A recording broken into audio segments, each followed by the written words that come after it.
I am Robin Langton. I chair the trust that has looked after this adventure playground since 1999. We took it off the Lambeth in 1999 because they were thinking of closing it, and it's been run privately ever since. This open space originally was a row of rather large houses similar to the ones that flank it on either side, and you can see opposite a V1 bomb landed in the corner over there in 1944 on a pub called the Antelope and caused utter devastation. There's some extraordinary photographs showing the huge hole it created and so on. This was first set up in 1960 by some local people. There were no restrictions as to what you could and couldn't build, and the play structures were 4 stories high. But unfortunately, over that period of time, they'd become unsafe because the wood had rotted and so on. So we had to take them down. But there was one swing that my daughter loved more than anything else, and she was very upset to hear it's going to be pulled down. So I went to a meeting, a local meeting, to find out what was going to happen, and just fell into it. It was purely by accident. My name's Cadella, and I'm the manager here. I've been here almost 5-6 years now. I used to work at a different adventure playground, Grove Adventure Playground. So many different people come here. So during the summer holidays, we've got the young people coming from the local estates whose parents are going to work. So they see this place as a summer play scheme, a holiday play scheme, somewhere where they can come and feel free, feel safe, have fun. To other people, they just see it as their garden, a nice open outdoor space. They might not have outdoor spaces at their houses, especially living on a local housing estate. They might live on the top floor. They haven't got access to any sort of grass, nothing, no space to just run around. This is their local space, this is their garden. To other people, they just see it as somewhere to come to on a weekend, to just be nice and relaxed and chilled and let their children play. The word play in itself is a trivial word.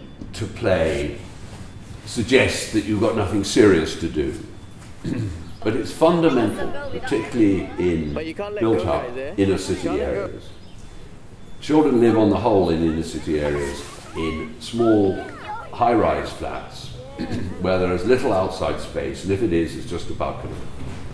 Many of them have single parents who have to go to work, or for whatever reason, do not take the children out and expose them to the world in its different ways and so on. So an adventure playground is essential. It is a community benefit from the fact that it just exists, that it's open space, and the pleasure in a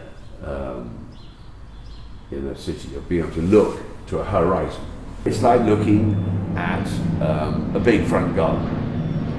If it became part of the park, then you'd have people doing whatever they wanted, because it's a park, right on your doorstep.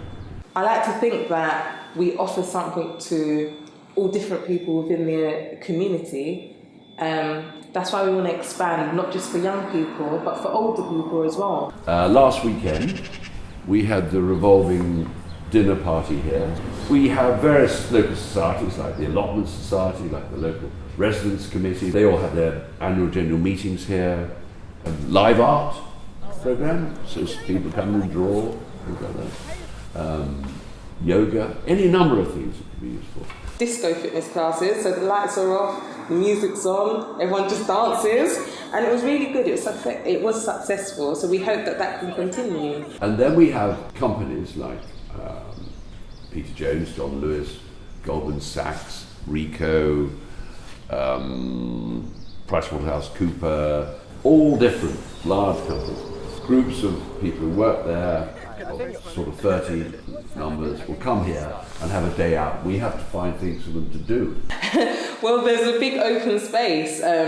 Why limit ourselves to just an adventure playground for young people? Why not allow adults to come on in the day? It's not just for young people. In the daytimes, we're not being used, and we need to be used a lot more in order to become sustainable.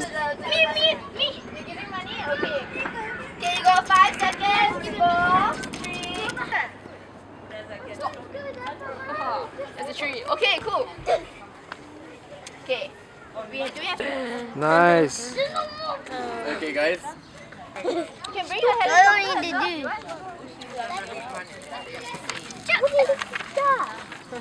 You want your helicopter? The table? Can you see it? Come on! 1, pause. Is this your classroom? I can be teacher. I can be teacher. Oh, you're the teacher? The teacher at the back? What's your surprise? Yeah. We might need to get the lumps out. Marco, te voy a decir cosas muy raras.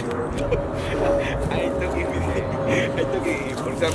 Disclaimer, you cannot come back to Slade Gardens and blame us for any kidnapping.